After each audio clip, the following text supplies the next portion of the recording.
Hi, welcome to Momunir Mindset and Marketing Strategies. Today I'm going to be talking about Plan B. So many of you may wonder, what is Plan B? Well, today you're going to find out.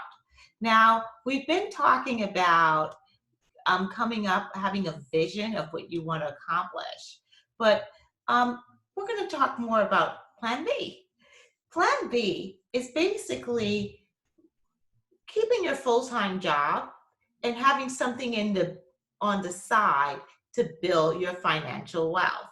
So this is the ability to have a full-time job and have something else on the side, whether it's a business that or an organization you've joined that helps you to build money for your financial future of your home, for your family, or for retirement.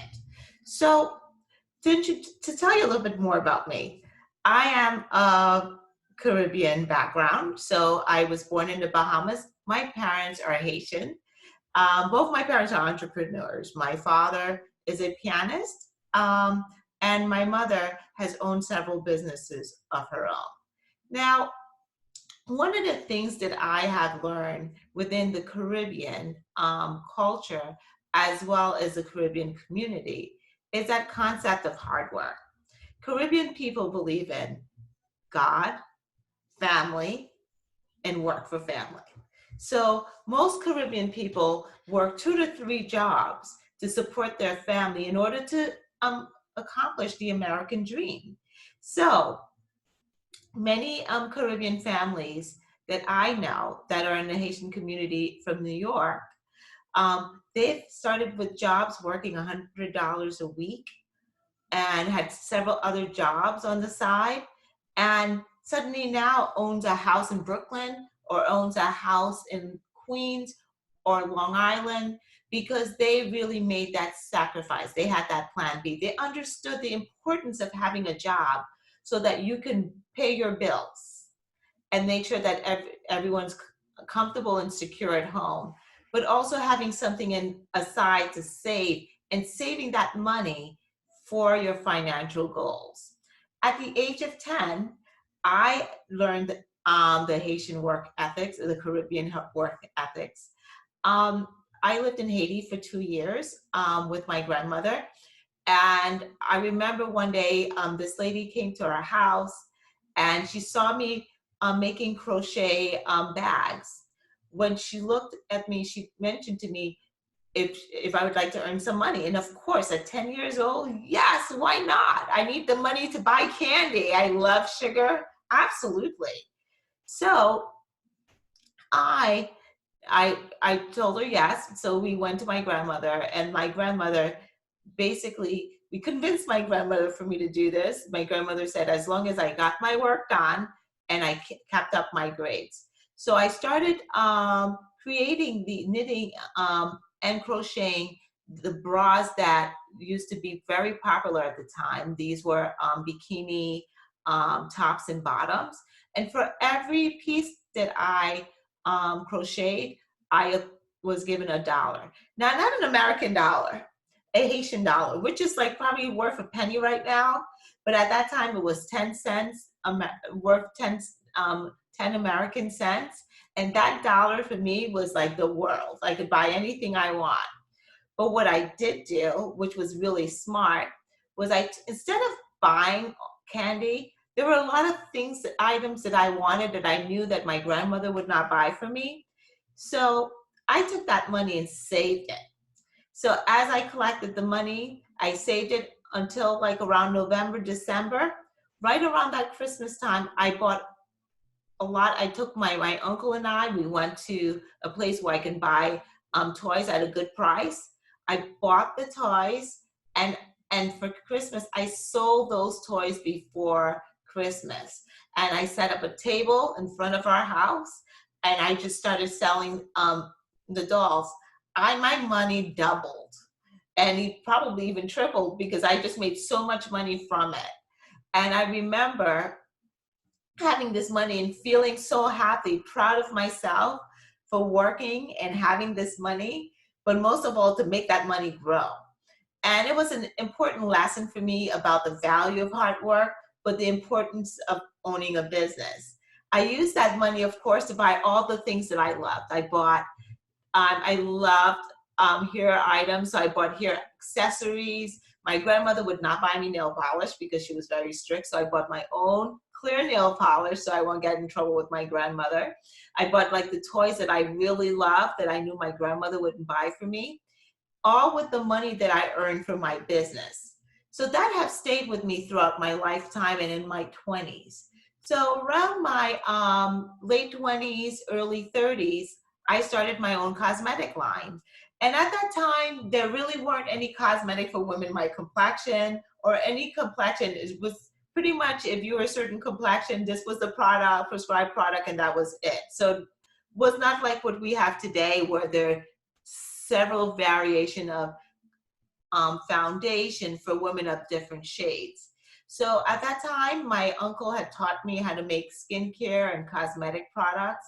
So I had made my own cosmetic products for my clients. I customized foundation for my clients. And I had a manufacturer that pretty much did everything, the bottling for me. And I was doing very well because I had a studio in Brooklyn, New York. I marketed my business online. I had a large following. So I was making money, and I continued making money in the business for 2-3 years as I was building. One thing that I loved about the business, it was that I felt that I had control of my life. It was my business. It was my own creation, my baby, and I could make it grow. But as the business started growing, I noticed I started to have a problem. I had a lot of demand, but I did not have enough money to pay the manufacturers to produce my products quickly enough so that I can meet the demand. And with that, I did try to get my products into QVC and try to promote it in different ways. But as a business owner, I also realized the amount of work it takes to own a business. I had to, basically to start my business, I had a business plan.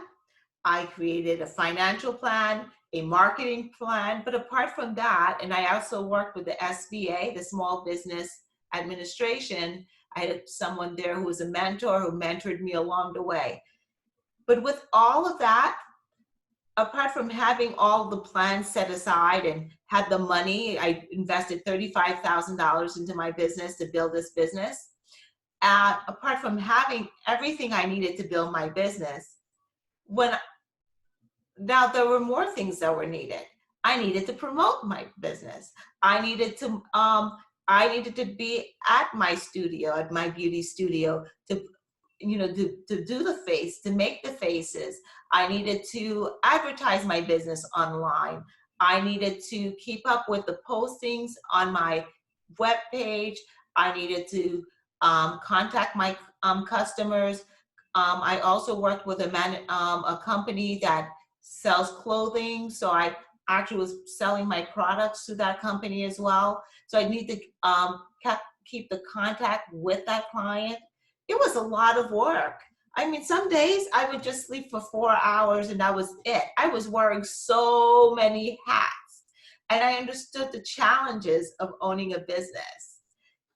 Having a plan B doesn't have to be that challenging of starting your own business from scratch. If you have great ideas and you know of something that you're passionate about and you want to do and you know it's going to benefit society, absolutely, this is a great country that we can create things and really build businesses from scratch. But if you do not have any knowledge about business, and there is a learning curve. Prior to starting my business, I worked in sales and marketing and for major luxury hotels.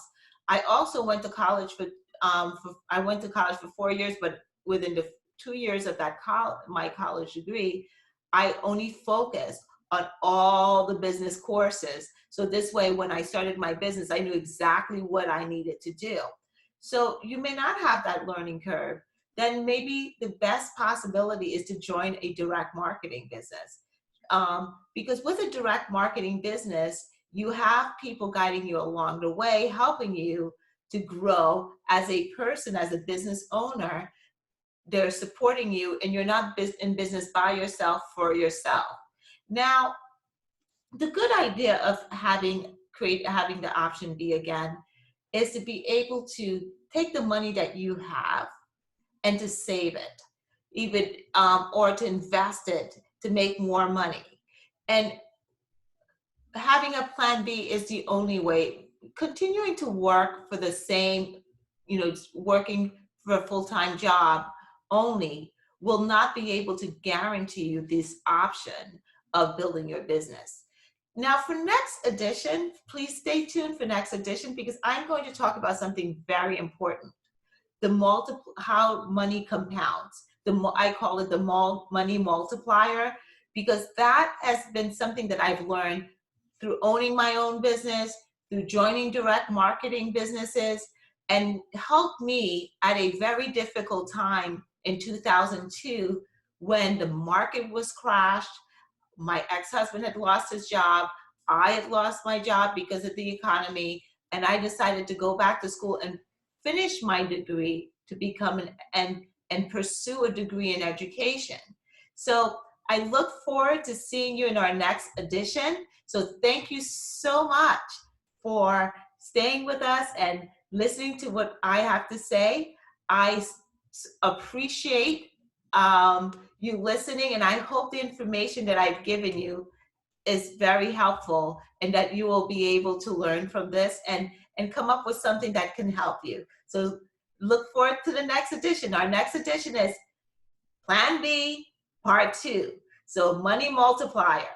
Look forward to seeing you. Please don't forget to subscribe. I look forward to seeing you. Bye-bye.